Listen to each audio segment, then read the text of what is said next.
Hi, I'm George Prentice, news editor with Boise Weekly. It's a brisk January morning. It's January 17th, 2015. Most of the Idaho legislature isn't here today, but there will be hundreds of citizens who want their attention. It's an Add the Words rally. There is an extra urgency to their cause this year. They know that there will be an Add the Words hearing in this year's session of the legislature.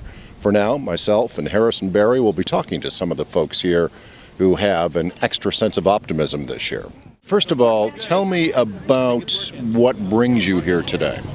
Well, what brings me here is a civil liberties issue. As a libertarian, as a conservative, as an American, I believe that the 14th Amendment protects everyone equally under the law. Do you think that there are more conservatives and Republicans who support this issue than most people think?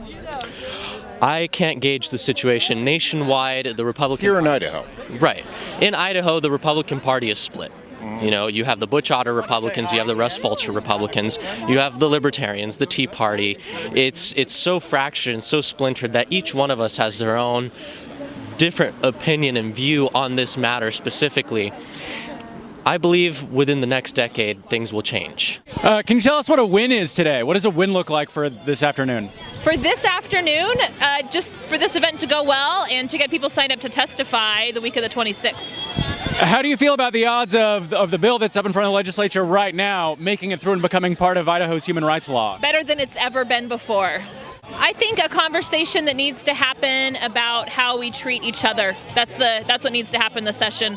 And I think this bill is really part of that. It's how we treat each other as Idahoans. And I grew up in a really conservative family, but we treated each other well, even people that weren't like us. Representative John McCrostie, tell me what brings you here today. First of all, will you be speaking?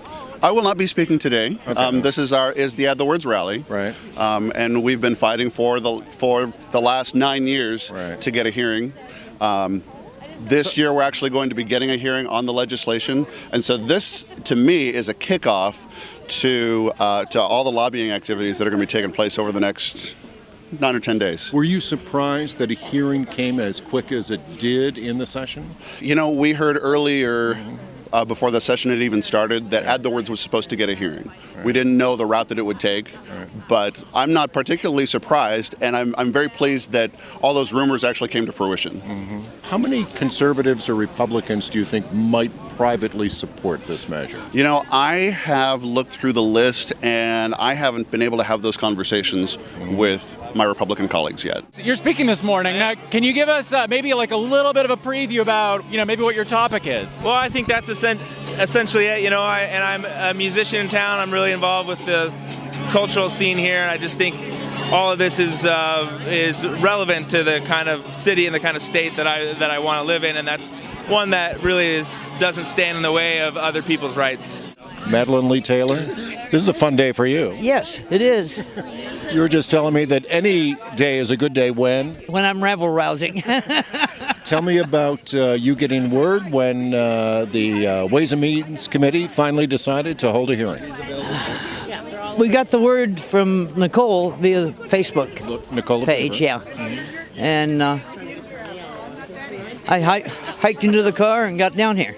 And I see on your phone you've already got the week of the 26th blocked out. Yes. You told me you'll be here as early as? 6 a.m. I believe it. Have fun today. I shall. Good afternoon, and thank you for the invitation to talk about the importance of adding the words as one of the final remarks that I get to make as Boise's police chief. It is fitting that I'm here today as both myself and my successor, Chief Bill Bones, feel the discussion around adding the words is at its foundation one of public safety, yours, mine, and every Idahoan.